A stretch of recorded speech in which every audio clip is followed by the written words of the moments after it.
Donc déjà, bienvenue à tous et bonjour à tous et bienvenue. Parce que c'est vrai qu'on est en train d'innover par cette session en ligne parce que tout simplement on a eu du mal à organiser des sessions de formation pour essayer de valoriser un peu les ressources qui ont été élaborées dans le cadre d'un projet NEDU. Alors donc, justement, vous êtes invités à cette session pour découvrir de nouvelles ressources sur la gestion de la fertilisation azotée qui ont été élaborées dans le cadre d'un projet financé par le CASDAR. Donc, déjà, dans un premier temps, on se présente. Donc, je suis Blanche Bousquet. Certains d'entre vous me connaissent déjà. Je suis à l'École nationale de formation de l'enseignement agricole, donc anciennement ENFA, c'est l'union de l'ENFEA, et François Brun de l'ACTA, qui est à côté de moi. Alors, dans un premier temps, je vais vous décrire brièvement l'origine du projet et les ressources créées. Ensuite, je vais vous présenter de manière un peu plus détaillée une des ressources, de façon à ce que vous en voyez un peu l'ergonomie.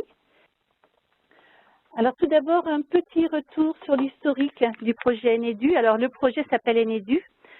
Alors NEDU est un projet qui est porté par le réseau mixte technologique Fertilisation et Environnement, qui a son propre site internet. Vous cherchez sur Google, Fertilisation et Environnement RMT, il n'y a pas de problème, vous le trouvez sans problème.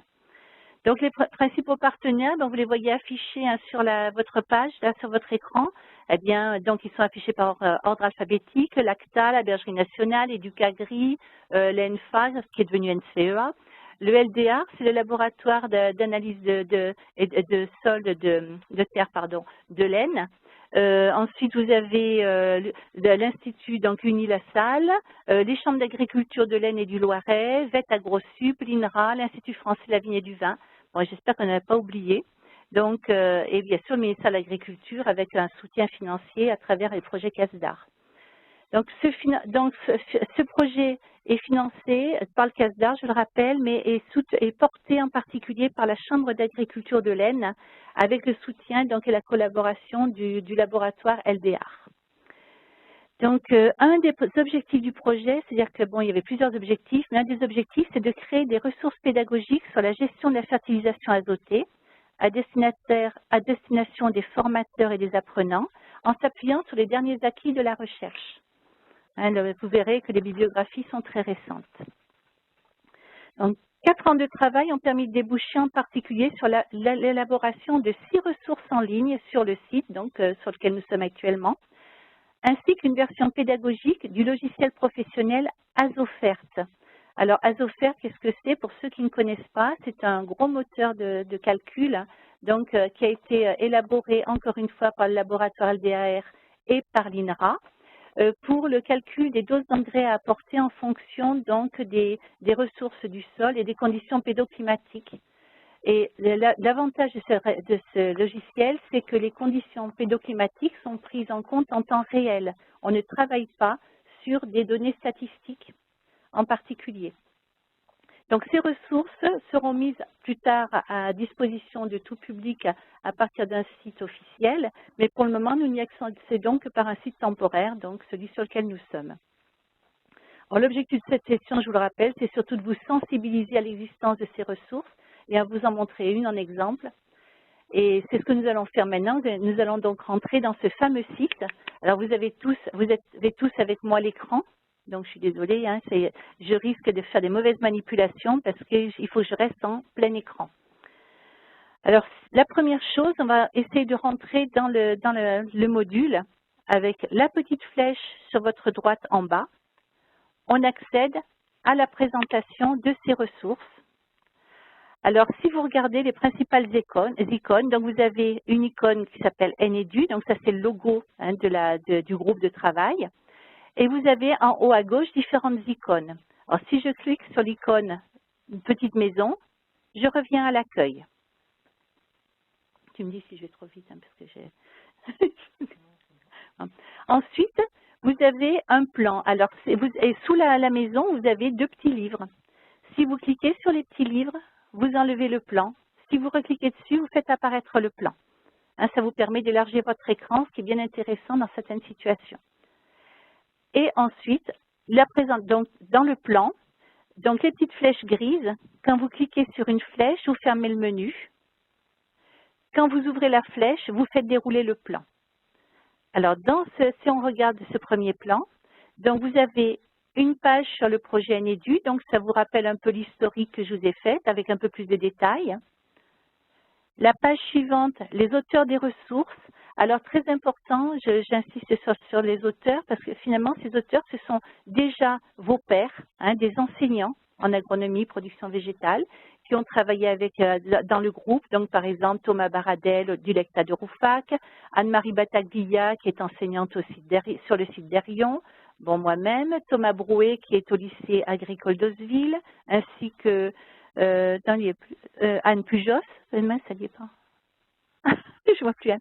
Sandrine Dardoise au Lecta de Châlons en Champagne, Vincent Géano également enseignant à Castelnaudary, et ensuite vous avez des personnes de chambre d'agriculture comme Julien Gaillard ou Christian Revalier. Donc je viens de voir qu'il nous manque Anne Pujos. Et vous avez des relecteurs qui ont également contribué bien sûr à rédiger ces ressources, que sont Nathalie Damé, qui est donc au LDR, François-Xavier Jacquin, qui est un inspecteur pédagogique en agronomie, Christine Leclerc, qui est avec nous dans le groupe, là, Virginie Parnaudot, qui est ingénieure INRA, Nathalie Vassal de VETAgrosup, et ensuite vous avez les remerciements donc aux différents membres de la DGER qui ont apporté leur soutien, surtout financier. Donc on va passer par-dessus les ressources pédagogiques, on va voir plus loin ce qu'on va trouver. Donc toujours si je continue dans le plan, j'ai un glossaire. Alors ce glossaire, c'est un glossaire général que nous avons réalisé à partir des termes qui nous semblaient importants d'expliciter pour tous les apprenants et pour les enseignants aussi, parce que quelquefois on a des difficultés à trouver les bonnes définitions. Donc c'est un glossaire général qui reprend tous les glossaires partiels des différentes ressources. Et enfin, vous avez une iconothèque avec les graphiques. Donc ici sont repris les graphiques de toutes les ressources. Elles sont toutes rassemblées ici. Alors l'intérêt de cette iconothèque, c'est que, attendez, je ferme juste là. Vous voyez que j'ai une petite loupe avec un plus. Je peux agrandir le graphique. Je peux, avec la loupe, aller voir plus près un grossissement sur mon graphique, mais également, moi en tant qu'enseignant, si j'ai envie de récupérer le graphique par exemple, eh bien, avec mon mon clic droit, je peux tout simplement aller enregistrer l'image. Donc ça peut être intéressant si vous voulez insérer ces images dans vos cours. Donc la petite croix en bas à droite me permet de fermer cette image. Donc, je rouvre le plan. J'ai également donc la liste des infographies et cartes, c'est-à-dire tous les graphiques que nous avons pu mettre dans les ressources, donc utilisables de la même façon, et des cartes lorsqu'il y en avait. Donc, regardez, des cartes de France en particulier. Ensuite, des photographies présentées de la même façon et des dessins. Alors, vous verrez que dans l'iconothèque, sous tous les graphiques, infographies, cartes, photographies et dessins, vous avez un petit i d'information. Lorsque vous cliquez sur ce petit i, information complémentaire, vous avez la référence bibliographique d'où sont extraites ces ressources. Donc, ça peut être tout simplement Educagri qui a fait ses propres ressources, mais vous avez également, par exemple, dans ce graphique, si je regarde ce premier graphique, ici, Educagri Édition d'après ITB, Cahier technique 2003, etc. Donc, vous avez toute la bibliographie qui permet de savoir d'où sont extraites ces ressources. Donc, maintenant, on va aller vraiment dans le vif du sujet, c'est-à-dire les ressources pédagogiques. Alors, pour les ressources pédagogiques, je clique sur le chapitre ressources pédagogiques et sont ici présentées 6 ressources, les 6 ressources que nous avons réalisées dans le groupe du NEDU. Alors, ces 6 ressources donc, vont se présenter comme ça. Donc, vous avez le titre de la ressource, l'auteur, un petit paragraphe descriptif et le lien Internet. Donc, par exemple, une première ressource, la gestion de l'azote à l'échelle du système de culture, réalisée par Thomas Brouet. Ensuite, la dynamique de l'azote à l'échelle de la parcelle, avec Vincent Géano et Thomas Baradel, donc 2 enseignants également. La méthode du bilan azoté prévisionnel, Anne-Marie Battaglia, enseignante, et Christian Revalier de la Chambre d'agriculture du Loiret. Les enjeux agri-environnementaux de la gestion de l'azote, Anne Pujos et moi-même.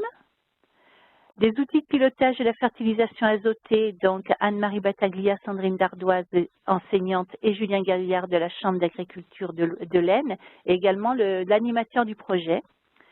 Et ensuite, l'azote dans les matières fertilisantes, Anne-Marie Battaglia et Sandrine Dardoise, nos deux collègues.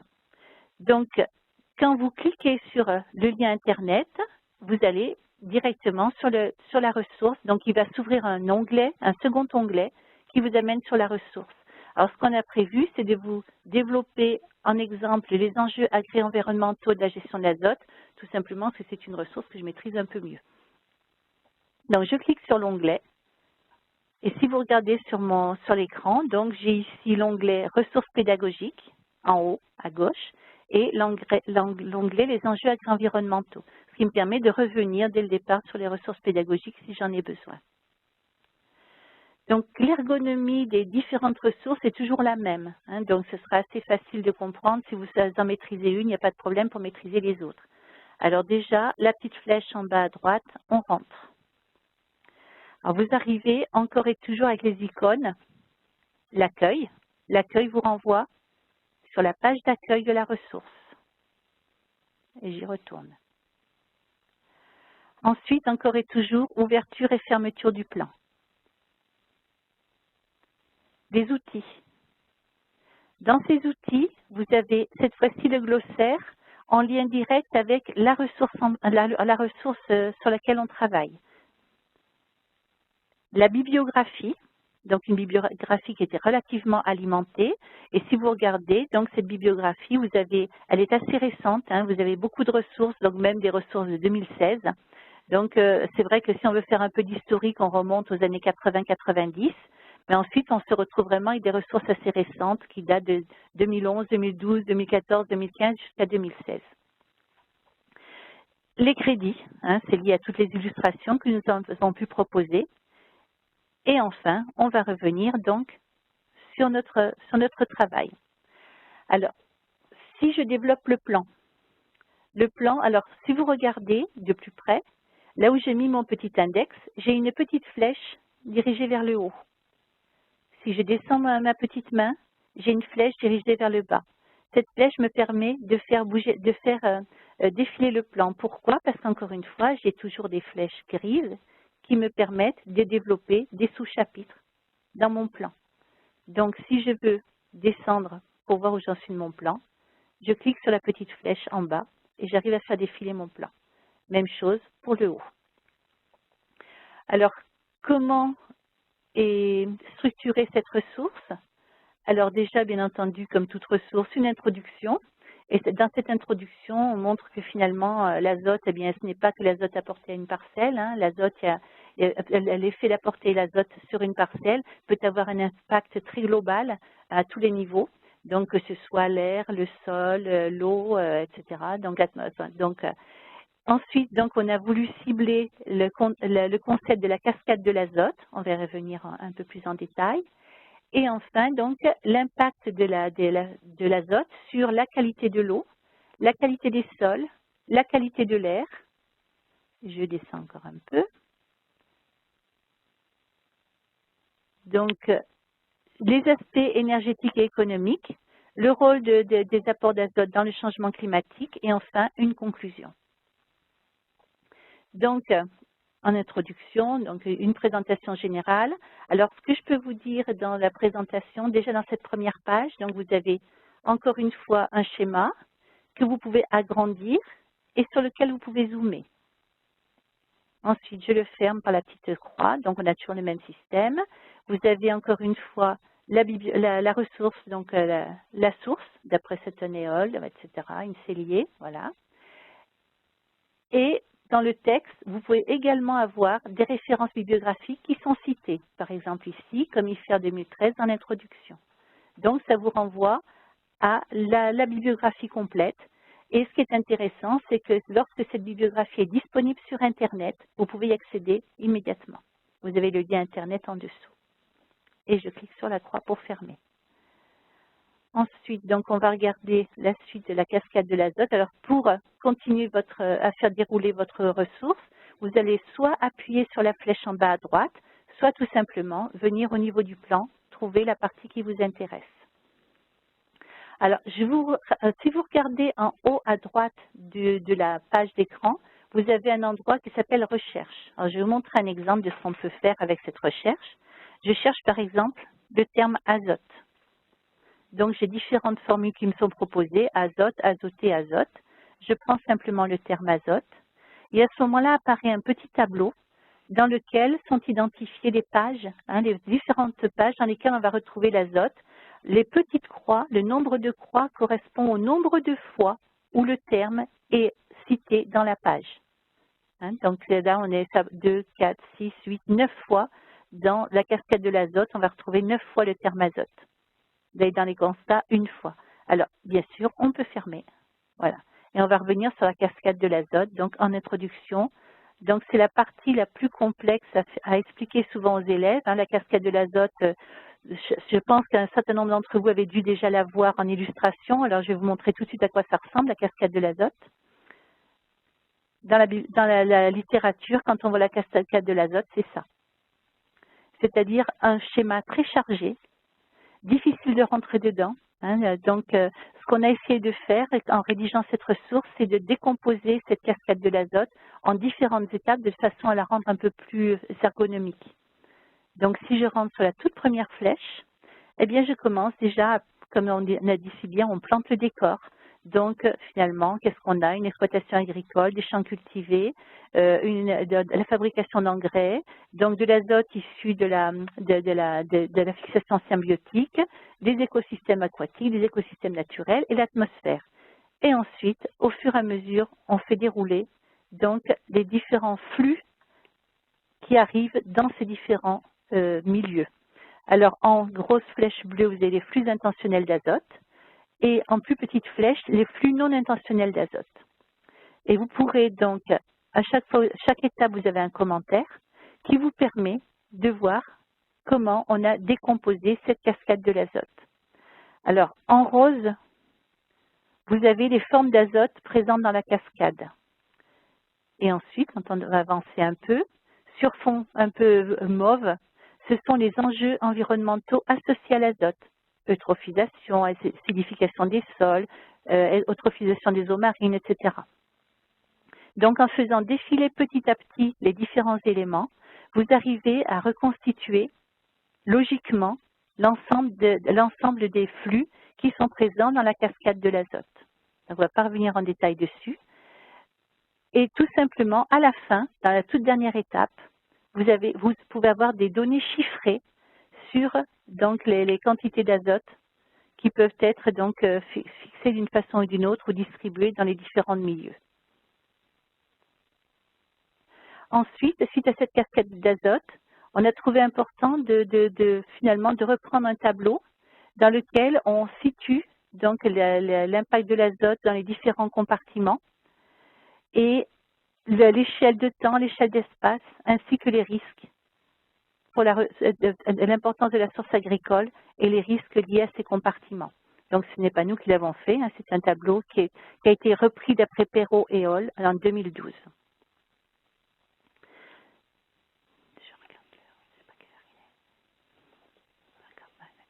Donc, suite à le rappel du concept de la cascade de l'azote, eh bien, on va ensuite développer toutes les parties liées aux conséquences des apports d'azote sur les différents milieux que sont la qualité des eaux, la qualité de l'air, des sols, etc. Donc, un exemple, qualité des eaux, un constat. Alors, encore une fois, un petit peu d'histoire pour montrer que finalement la pollution par les nitrates, eh bien, ce n'est pas d'aujourd'hui. Dans les années 70, on commençait déjà à en parler. Et si chacun d'entre vous a entendu parler du rapport Hénin, qui date des années 78-80, eh bien, on parlait déjà des problèmes de pollution des ressources en eau par l'azote. Donc, on a essayé de retrouver différents éléments qui montrent que finalement, entre les années 70-80 et aujourd'hui, donc les dernières cartes remontent à 2013, eh bien, on constate peu d'évolution en positif ou en négatif dans la teneur en nitrate des eaux, qu'elle soit en surface ou en profondeur. Donc, c'est déjà une petite histoire pour montrer aussi que finalement, et rassurer tout le monde en disant que tous les écosystèmes génèrent des nitrates. C'est une expérimentation qui a montré en particulier que ce soit sous forêt, sous polyculture élevage ou sous céréaliculture intensive, on a toujours des nitrates dans les exutoires des cours d'eau. Le seul problème, c'est que, bien entendu, c'est la céréaliculture intensive qui va générer le plus de nitrates dans les milieux. Donc ça, c'est pour un petit historique. Et ensuite, on va rentrer sur les conséquences de la dégradation de la qualité des eaux, donc sur la santé humaine, par exemple. Donc vous avez toujours le recours à de la bibliographie. Sur l'eutrophisation des masses d'eau, encore une fois la bibliographie. Et si vous regardez le texte, vous voyez qu'il est émaillé de temps à autre. Ici, je note par exemple azote réactif. Donc c'est inscrit en bleu clair, souligné. C'est un lien qui vous envoie vers les termes du glossaire. Donc chaque fois que vous avez ce type de lien, donc ce sont les définitions que nous avons reprises dans le glossaire.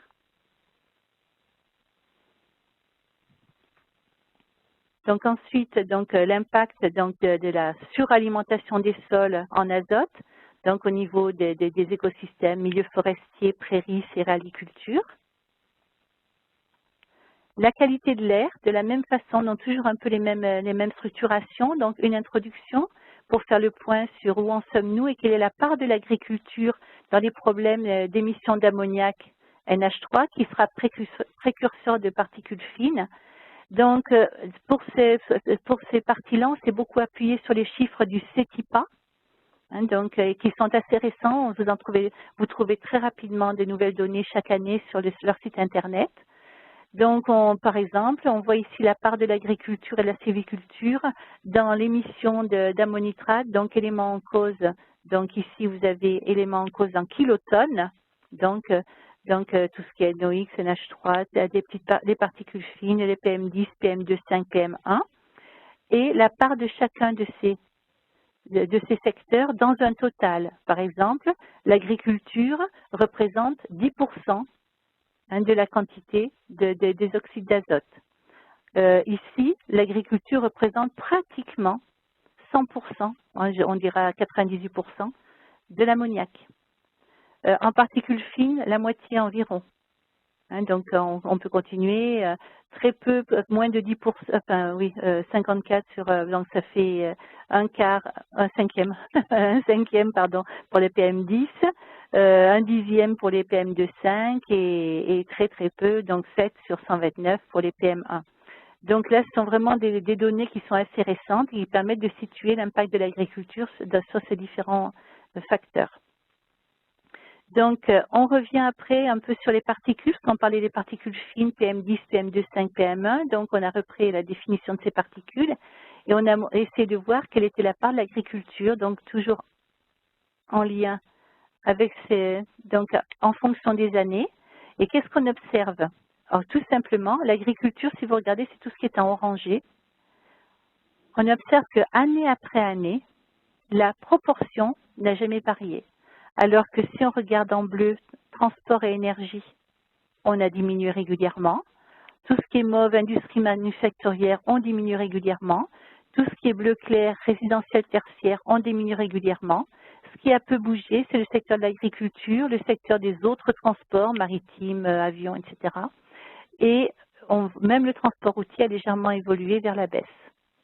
Donc l'agriculture, il faut qu'on se pose des questions, quoi. Donc ici, on a encore la ressource, c'est d'après, donc cette fois-ci, on avait lié deux ressources, le ministère de l'Environnement et le CETIPA. Donc, qu'est-ce qu'on a cherché on s'est posé la question, donc finalement, quelle sera la contribution de l'agriculture dans l'émission de ces particules?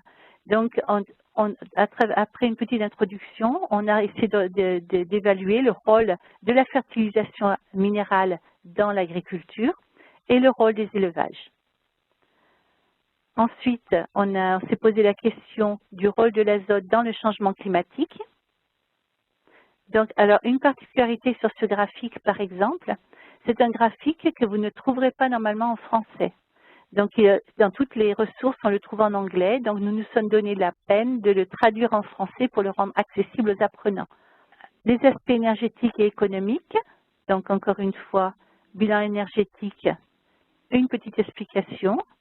Les impacts économiques, qui donne finalement, qui explique le coût avec des enquêtes assez récentes, des rapports assez récents, qui finalement essaient de chiffrer le coût de la pollution par l'azote dans les différents milieux. Et enfin, en conclusion, perspective, donc finalement, on montre, et les auteurs ont montré que finalement, ce n'est pas en traitant l'azote au simple niveau d'une parcelle que l'on pourra résoudre le problème de la pollution par l'azote dans tout l'environnement. Il faut vraiment une approche intégrée et pour arriver à en réduire tous ces impacts. Donc voilà un peu à quoi ressemblent les ressources. Donc on va revenir ici, parce que cette ressource-là, si vous regardez, toutes les ressources dont on dispose, donc les 6 ressources, seront sur le même schéma, sur la même structuration. La petite flèche pour entrer, et encore une fois, les mêmes icônes et les mêmes entrées. Donc introduction, les transferts d'azote dans le sol, etc., etc. Donc on retrouve toujours le déroulement de ces chapitres. Donc c'est pour vous simplifier un peu. Si on en montre une, on peut voir après que toutes les autres vont être sur la même structuration.